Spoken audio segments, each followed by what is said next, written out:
Welcome back. We're going to do another mod to the toy hauler. It's the fence post mod that holds the sewer hose. I've got almost everything that I need. I got to go to Lowe's later on to get the gutter that slides inside. But here's the 5-inch diameter fence post sleeve that I'll mount up underneath. I'll hold it in place with that floor jack so that I can locate my brackets.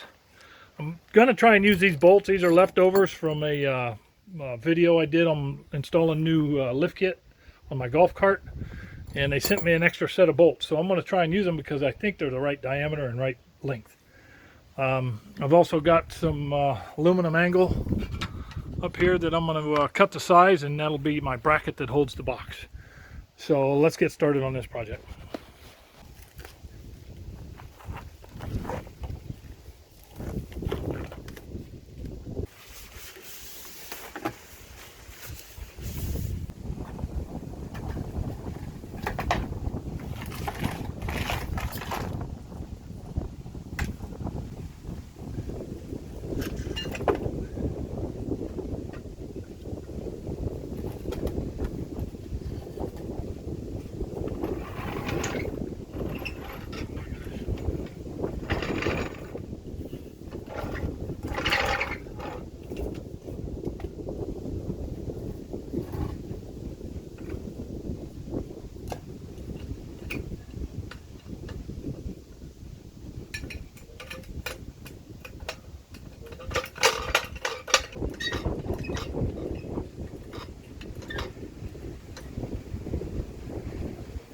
Okay, so here's what I've got. I'm on the door side over here. This is going to get a cap that goes on and stays on. I've got a spacer block up here that's going to go between the plastic pipe and the bottom of the coroplast and frame, because there's a my gas pipeline, my propane gas pipeline comes down here, so I'm using this as a spacer. It's just big enough to offset so that the tube is not rubbing against the pipe. Now I'm going to drill holes up through here through the frame, and I will use a long bolt. I've got some bolts over there that I'm going to use, and then a piece of angle aluminum will go across and up another bolt up the other side, and that'll be what my hanger is, and this will slide in and out. Then I'll go over to the other side. The block that I'm using over there here is a 2x4 block. That was a 5/4 board block over there. But this one comes down just a little bit lower, and what that does is it gives me a little bit of slope, because this is the side where the cap is going to be that opens up and the tube comes out. It'll give me enough slope for any moisture that's in there to run this way naturally when the trailer's sitting level. So the same thing, I'll drill up through here, and that'll give me the ability to keep so there's no pressure on these wire chase that goes down through here.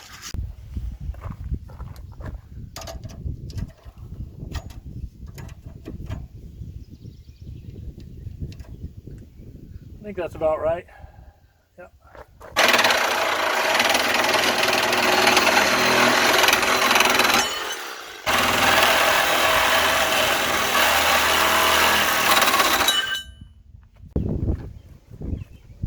Back at it. I was gone several hours, but I'm back at it here.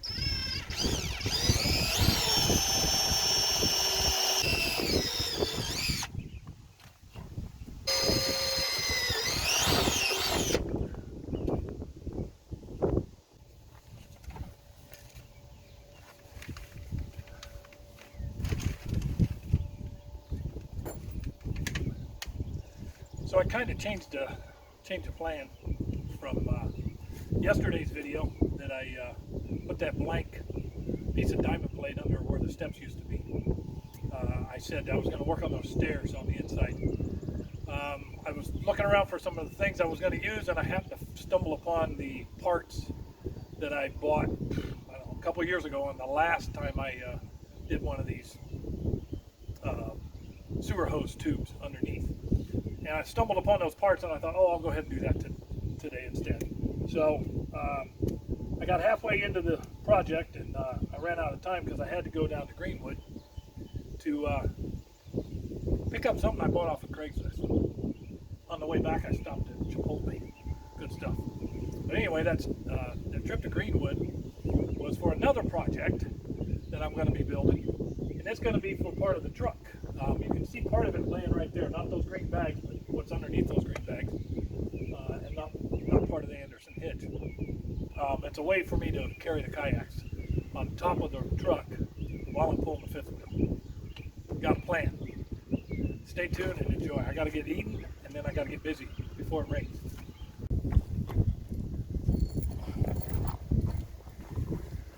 All right, I used 5 different size drill bits. I started small to locate and make sure I was on the outside flange of the trailer frame beam, and I used 5 incremental steps up to a 3/8, which is what this bolt is, and now it's just a matter of put the nut and washer on here.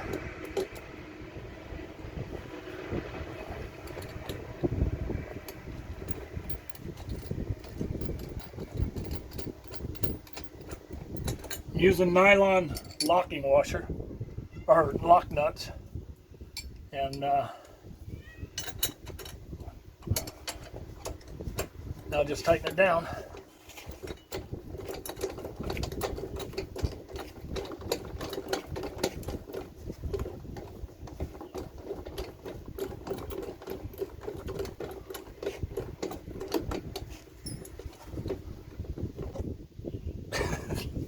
Always a helper there. So tightening these down until they're snug. I don't want them hard tight because I don't want to crush the box. But as long as I got equal thread under there, that's really about all I need. Now I got to go do the other side.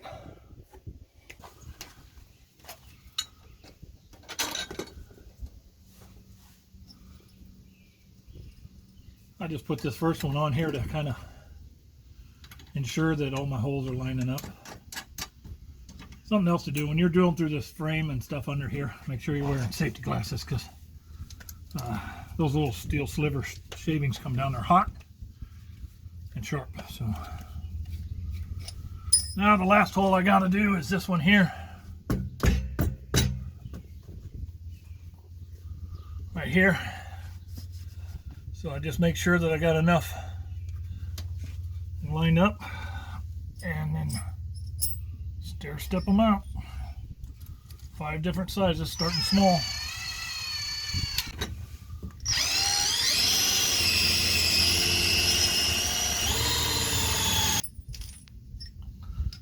And this should be the last one. Okay. Now,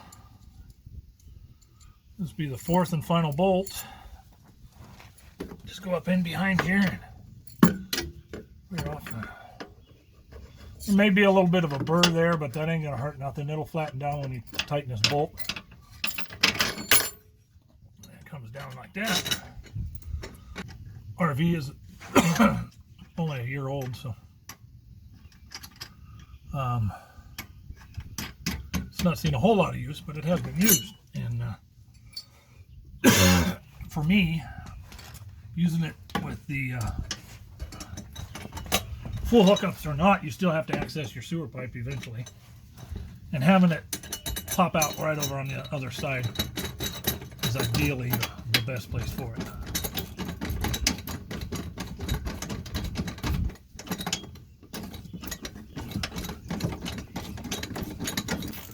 Now the threads will look a little longer on this side because the wood block that I put up here isn't as thick. This was a 5/4 board, just a piece of scrap I had that I used under this side to clear that gas line. The other side I used a regular piece of 2x4, which is 1.5 inches instead of 1.25 inches. So it gives it a 1/4 inch drop to that side automatically. This side's going to get a cap put on that's permanent, and then I'll spray paint this in so that it's black and it doesn't show from out here.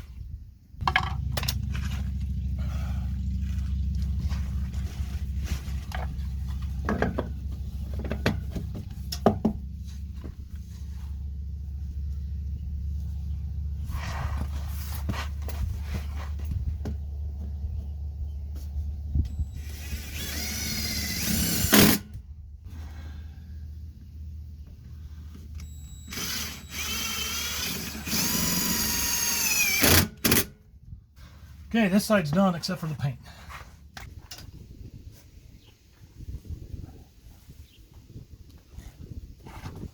Now that it's being held in place by the hangers, take that off. I've had this old jack since I was in the Navy. That's Moffett Field, California.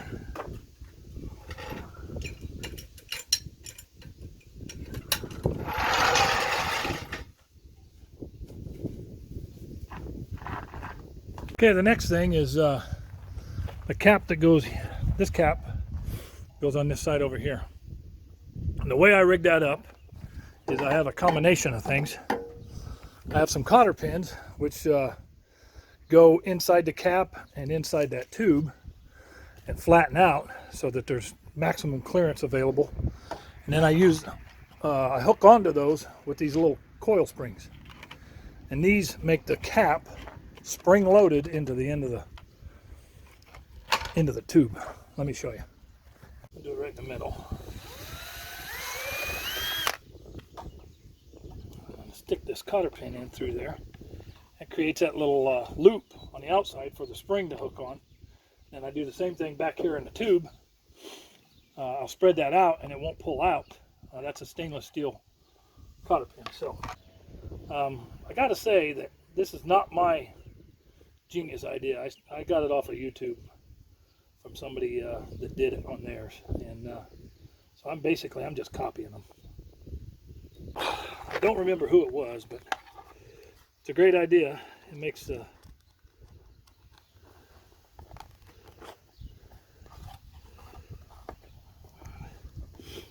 for a perfect attach point like this. Now when I spread these out, these are pretty stout cotter pins, so I gotta try and get them as tight as I can without breaking this plastic. But basically it's gonna be like that, and then this spring will go back on that tube and it'll hold it end cap in. Here's the delicate part. If I were to break this, I'd probably have to run to Lowe's and get another one. I don't want to do that today.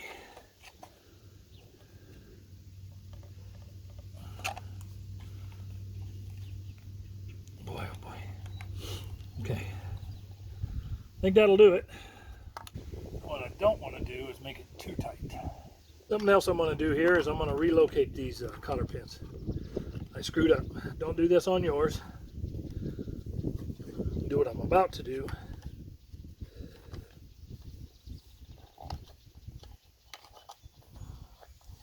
Which is, instead of putting them on this flange, put them over here closer to this flange. That way you have more of this lip that goes on over the end of the tube. Easy enough to change out now.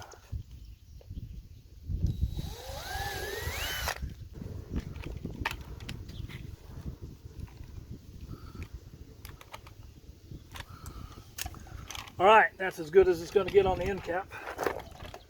That's a better fit too. So now, to locate these other ones, it's pretty simple really. Pull it back so it's not stretched, and then stretch it about a ½ inch or so. Mark where your hole's at. Actually, what I like to do is go up here higher so that my tube and my gutter piece that goes in here slides isn't going to hit that.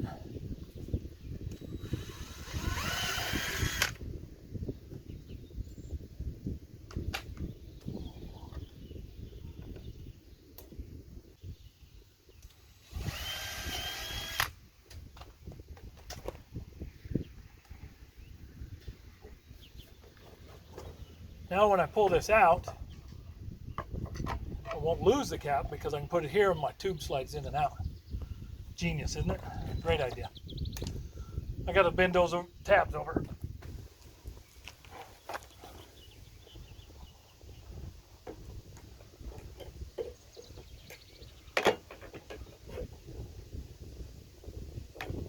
Holding in on it here so it doesn't pop out on the outside.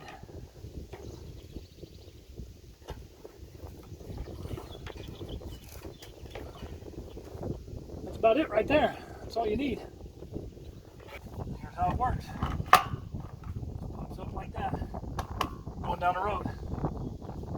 These are holding well. They're not gonna, there's a little bounce there, but there's no pressure to move it, so it shouldn't go anywhere. If I had to guess how much is wrapped up in this, it's less than $50. These fence posts are about $25 at Lowe's. The caps, I don't know, they're like $2 or $3 a piece. Your springs and your cotter pins and your bolts, or you can use all thread. The first one I did a couple of years ago, I used all thread, 3/8 all thread rod and just Teflon lock nuts. Lock nut on top, lock nut on the bottom. The rest of it's good to go. So there it is, solid. And now for the next part. You might be bored with this by now, but this part here is just a piece of 4-inch rain gutter. And not all the Lowe's stores have them. You got to look for it online. It's 4-inch plastic PVC rain gutter. And they come in 10-foot sections. Well, that post is only 8 foot long, so I got to cut 2 feet off here. But here's how it works. I'm marking this where it's at on the end. And I'm going to cut it about a 1/2 inch shorter.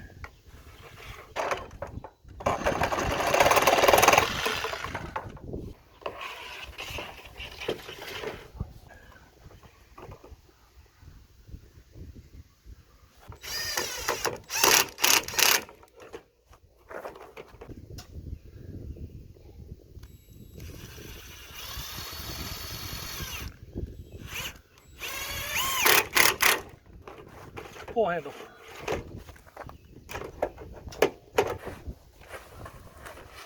Instead of having this tote in the basement,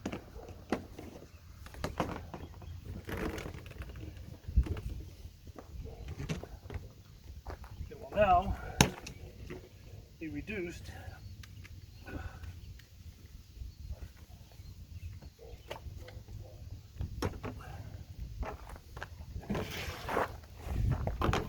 to this.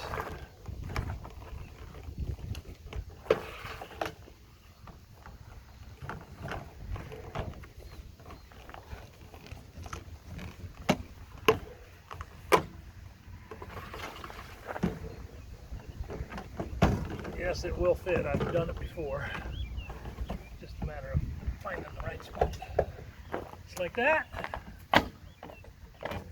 Cap's on. Thanks for watching.